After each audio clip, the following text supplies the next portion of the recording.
Man, I can't believe it. Just what an utterly perfect race that was. I'm about to sing the phrases of Furniture Row Racing, people. And this is the video that I wish that I could have made at Michigan, where everything was perfect. Truex was on point, Cole was on point, the pit crew did great. I'm not even done singing the praise of the pit crew because Jones' pit crew did great too. They let him get a top 10 this week. I mean, wow. What an utterly perfect weekend. That was great. That was just all around fantastic work by everyone at Furniture Row Racing. And I'm not just saying that because I know they're going to be watching this. No, it's because they actually did great. Anyway, yeah, so there was a race in ARCA at Iowa, but it wasn't on Dish, so I don't know if it was good or not.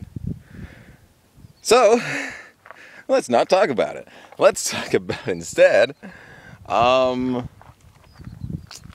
was also an Xfinity race this weekend. Let's not talk about that. Let's talk about the Cup race today. Let's just talk about the Cup race. So, this race is a pure example of why this package is not good and why Keselowski is right to criticize it. Because, oh man, it's clear Truex had a 12-second lead at one point in this race, on merit. And it still took him 50 laps to catch Kyle Busch at every restart. Like, clean air, so powerful that it had Truex, whose car was so good he got a 12-second lead. And it still took 50 laps to break down a 1-second lead by Kyle Busch. 50 laps. I'm not even exaggerating. It was 50 laps each time. Maybe if we're being more realistic, 45 at the least. That is ridiculous if you're going to have this good of a car that it takes 50 laps to catch the leader. Just because he's the leader. That's ridiculous. Overall, the race was a Kentucky race. That should tell you everything you need to know. Basically, nothing happened. Like, when everyone was saying at, like, Bristol that, oh, this season's package is perfect, why would they ever want to change it? Oh. Well, I was just waiting for another Las Vegas, and we got another Las Vegas. Hey, we literally got another Las Vegas. Truex led every stage again. Why is he so good at his job? That's, oh man. You know, if Furniture Row Racing did this every single week, like, we wouldn't even need to watch. Like, Truex would win so often, like, it wouldn't even matter, you know? Oh, I wish it was that easy. Speaking of I wish it was that easy, oh man, the restart at the end.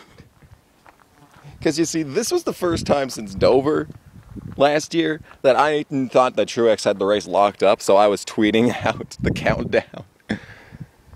And then when he took the checkered flag, I wanted to announce my album, but then the caution came out, so I just had to announce my album just like that. And it was just like, no, why have you ruined this, NASCAR? And the race ended on the white flag under caution. And I think Truex had been so he just killed everyone in 3 and 4 last night. So I assumed he'd win, unless Larson got a push from God himself. But barring that, I think he had it won regardless of the caution. Really wish he would have finished under caution. Not under caution. Really wish he would have finished under green. But under the rules that I would like, which is 3 attempts. Once they hit the white, next flag ends it. You know, what it used to be before Kevin Harvick ruined everything.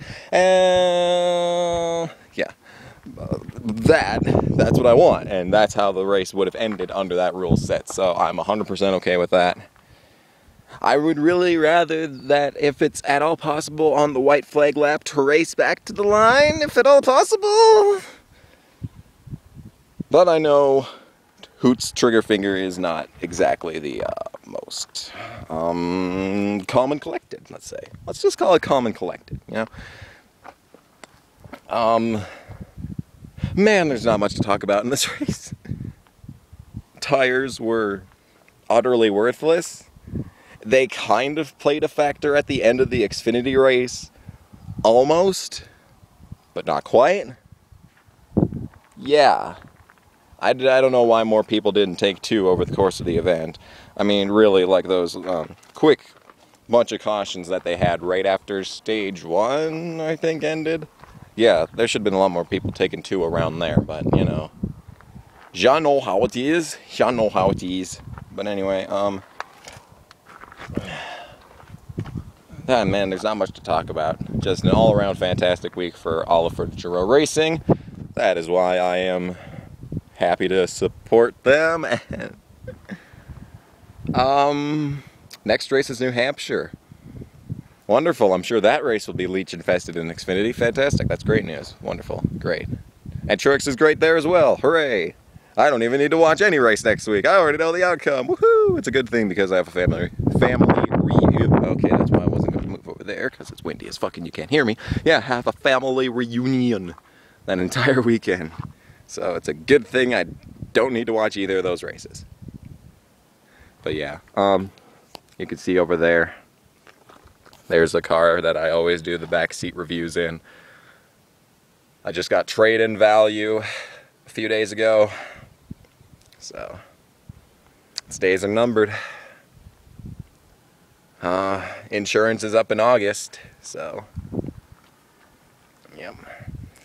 Better savor the last days of the back seat reviews, because all of the cars that I'm looking at have leather seats, so if it's gonna sit outside all day in the fucking middle of July, you know, probably not gonna want to sit in the back seat of a car with leather seats that's been out in 100-degree weather for ever since, goddamn, when was the last time I put it in a garage? It has to have been 2 years now. Yeah, over 2 years. So that's not a good idea to sit in the backseat of a car with leather seats that's been outside in 100-degree weather for a week straight. Basically what I'm trying to say is that the backseat reviews are probably going to go away if I get a new car. Point is, great weekend for Truex. God, the package is not good. And I've got nothing else. Congrats, Furniture Row Racing. You guys are so good at what you do. Send me more stuff, please. No, just kidding. Yeah. Anyway, this has been a video, and I will probably see you next week. Also, I plan on getting a Patreon. Put in the comment section what you would like perks of. Bye.